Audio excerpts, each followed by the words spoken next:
If you're trying to control the storm, I can tell you this, you're doing it the wrong way.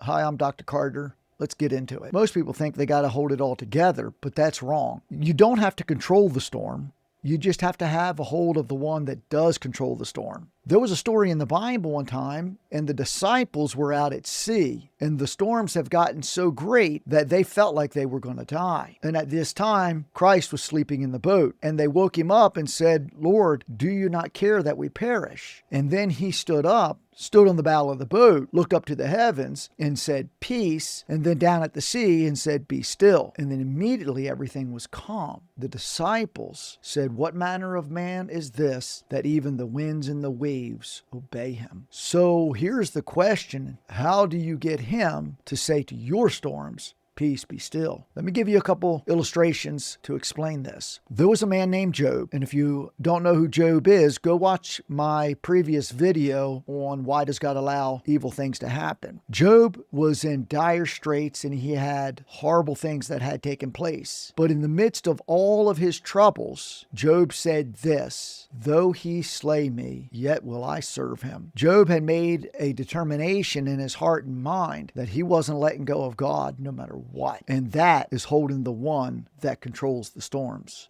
David said it like this in the Psalms. He said, "Though I make my bed in hell, he is there with me." He had already made up his mind that he wasn't letting go of God no matter what. There was another woman in the Bible, Syrophoenician woman, who said this. She said, "Lord, heal me of my diseases." And he turned to her and said, "It is not meet to give the children's bread to dogs." He was seeing if she could be discouraged. Most of us, that's when we walk away. But she said to him, "Yes, Lord, that is true. But even the dogs eat from the master's table." He turned to the crowd and said, "I have not found such faith in Israel. Go thy way, you are healed." See, she was determined no matter what he said and no matter what transpired, she wasn't letting him go. He had the power to end all of her suffering.